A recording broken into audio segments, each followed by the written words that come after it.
DR Web antivirus sur Windows. Donc, petite vidéo démo d'un problème, d'un petit souci que j'ai remarqué, qui ne devrait pas être, puisque je les ai avertis il y a plus de 6 mois, et il n'y a toujours rien de fait. Voilà, et au passage, je vous informe que je vais changer d'antivirus. Bon, je sais, vous en avez rien à foutre, c'était juste pour vous dire que suite à ça, technologie DR Web, il y a des petites choses à revoir, et voilà, ça ne m'encourage pas de rester chez eux, parce que j'ai pas envie de me casser la tête pour eux, surtout quand on leur dit, depuis 6 mois, ils prennent note, soi-disant, mais rien n'est fait. Donc je vais vous montrer un petit souci au niveau de la protection ransomware, trojan codeur, on peut appeler ça de différentes façons. DR Web appelle ça des trojans codeurs, certains logiciels antivirus appellent ça des ransomware, voilà. Donc si vous entendez parler de trojans codeurs, c'est la même chose, ce sont des ransomware. D'où ça porte bien le nom de trojan codeur, ça code, ça chiffre les données. Et ça vous demande en général une rançon ou de vous rediriger vers un lien et de verser de l'argent pour, voilà, mais ne comptez pas là-dessus, en général, voilà, c'est peine perdue pour vous. Donc problème au niveau de leur solution, je vais ici dans les paramètres et je vais vous faire voir que, donc là je déverrouille ici, je vais vous faire voir que la protection est bien activée, donc là ici, périphérique et données personnelles, prévention de la perte de données, et on voit ici que j'ai bien activé la protection ici, sur mon dossier image vidéo. Là, elle est activée. Ok. Maintenant, le problème, c'est que si je veux supprimer n'importe quel fichier qui se trouve dans ce dossier, je ne peux pas, parce que la protection m'interdit. Alors, pourquoi ça interdit ? Parce que c'est protégé. Mais le problème, c'est que ça vous empêche de le supprimer. Alors, pour l'instant, le logiciel n'arrive pas à faire la différence entre supprimer et pris par un virus qui va chiffrer ce fichier. Donc, c'est pas la même chose. Ça ne fait pas la même chose. Mais pour lui, il protège parce qu'il se dit, c'est peut-être le virus qui veut supprimer justement quelque chose. Donc, voilà, là-dessus, on va pas dire que c'est pas bien, mais voilà. Il aurait peut-être mieux fallu que leur logiciel sache faire la différence quand quelqu'un supprime volontairement et que si c'est attaqué par un virus, qui le virus va chiffrer ou supprimer. Bon, bref, là-dessus, je ne vais pas dire que c'est pas bien. En tout cas, si par exemple, je veux supprimer une photo parce que j'ai plus envie de la garder, je suis obligé de venir ici à chaque fois. Donc, vous avez vu le nombre de clics, il y avait 3 clics, je crois, jusqu'à là. Donc, vous êtes obligé de désactiver le dossier en fonction. Donc là, je vais faire... Voilà, ici, vous allez dans votre dossier, là je ne vais pas y aller parce que vous allez voir mes photos, et j'ai pas envie, donc je désactive, je supprime la photo, et il faut quand même réactiver. Mais le souci, c'est que si voilà, je dis tiens, je désactive, je dis, tiens, je ferme la fenêtre le temps de machiner, je la rouvrirai plus tard.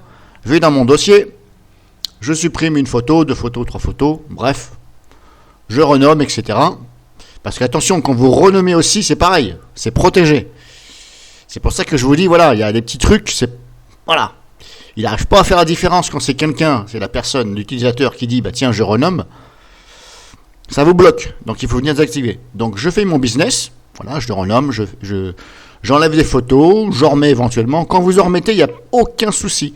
Même si la protection est activée, vous pouvez mettre des photos dans le dossier, ça ne fait rien, puisque vous les placez.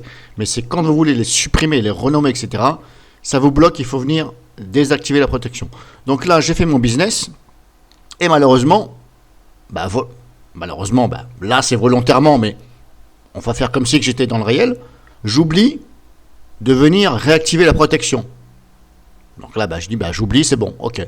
Donc là, on fait comme si que j'avais oublié, voilà, hop, j'oublie, hop, voilà, réactualiser, je vais réactualiser devant vous. Voilà, je fais ça, par exemple, voilà, hop, voilà, 1 heure, 2 heures se passent. Et baf, merde, je me chope un ransomware. Malheureusement, le dossier est chiffré. Pourquoi ? Parce que tout simplement, j'ai oublié de réactiver la protection. Alors là, la solution intelligente, de mon avis, qui aurait dû être dans leur solution, c'est de définir un mot de passe temporairement. C'est-à-dire que temporairement, vous débloquez le dossier en fonction. Quand vous, par exemple, vous allez dans votre dossier, ça vous interdit de supprimer la photo. Ben là, vous devez rentrer un mot de passe. En général, c'est sécurisé. Parce que le virus n'a pas votre mot de passe. Il n'y a que vous qui l'avez. Donc le virus ne pourra pas dire, tiens, je vais machiner, retrouver le mot de passe. Non. Ce ne sera pas possible. Voilà. Généralement, ce n'est pas possible. Il y a peut-être des virus qui sont capables, mais voilà. Il faut aller le chercher quand même. Donc temporairement, ça vous libère le dossier pendant 10 secondes. Voilà. C'est à vous de dire, voilà, tu me le libères pendant 30 secondes, 1 minute, voilà. Ça, vous avez des paramètres. C'est à vous de le définir. Admettons, là, je dis, bah tiens, tu me le libères pendant une petite minute, le temps que je fais mon business, puis tu me le rebloques. Et puis si, bah, éventuellement, au bout d'une minute, je suis encore dessus, bah, tu m'affiches une notification, comme quoi je veux le redéverrouiller, le redébloquer pendant une petite minute. Voilà, ou 30 secondes, voilà, ça me laisse choisir. Donc il aurait été mieux de faire ça, et que ça se rebloque automatiquement, que la protection se réactive automatiquement. Parce que là, si je vais dans mon dossier, là, c'est sûr que je vais pouvoir supprimer des photos. Donc maintenant, je fais ça. Vous avez vu, j'ai fermé carrément d'Airweb, j'ai réactualisé. Je viens ici. Donc là, je suis obligé de redéverrouiller. Je vais toujours pareil. Ici. Hop. La protection n'est pas activée. Même quand je ferme, ça n'active pas la protection. Donc il aurait été quand même aussi, peut-être plus intelligent aussi, de faire de façon à ce que quand je ferme, ça se verrouille. Bah, vous avez vu, c'est pas verrouillé. Maintenant, ce que je vais faire devant vous, je vais laisser comme ça, déverrouiller, voilà, comme si c'était et là, je vais redémarrer. Vous n'allez pas le voir parce que je vais couper le logiciel d'enregistrement ici. Je vais redémarrer et on va contrôler ensemble si la protection est activée. Alors, je ne me rappelle plus, je vais le faire devant vous. Donc je coupe et je redémarre et on va voir tout ça. Donc là il est 11h01. Hop, je vais couper. Donc là c'est parti. Je reprends. Je vais contrôler si la protection est bien activée. Donc là j'ai redémarré, bien entendu, vous n'avez pas vu. Et voilà, la protection n'est pas activée. Donc, je dirais pas que c'est un échec, mais un double échec. Je vais appeler ça un double échec. Encore une fois, ceci est mon avis. Mais je ne trouve pas normal que pour une solution antivirus dite sécurisée, dite même nous sommes les numéros 1, pour moi ce n'est pas numéro 1. On va dire c'est peut-être numéro 3. Voilà, voire 4. Alors, j'ai pas essayé tous les antivirus. En tout cas, de mon avis, je juge que ça... Bah c'est nul. Nul et nul à chier, mais je vais même dire. Il est vrai que mon langage va paraître peut-être un peu con pour certains, ou pensez ce que vous voulez, parce que moi aussi je pense bien des choses de vous. Vous allez vous reconnaître. Voilà. Nous sommes quand même en 2019. Il y a quand même des outils pour faire bien. Et encore une fois, j'ai pas essayé tous les antivirus, mais là, franchement, c'est n'importe quoi. Donc bah voilà, je suis obligé à chaque fois, voilà, vous êtes obligé à chaque fois de revenir là.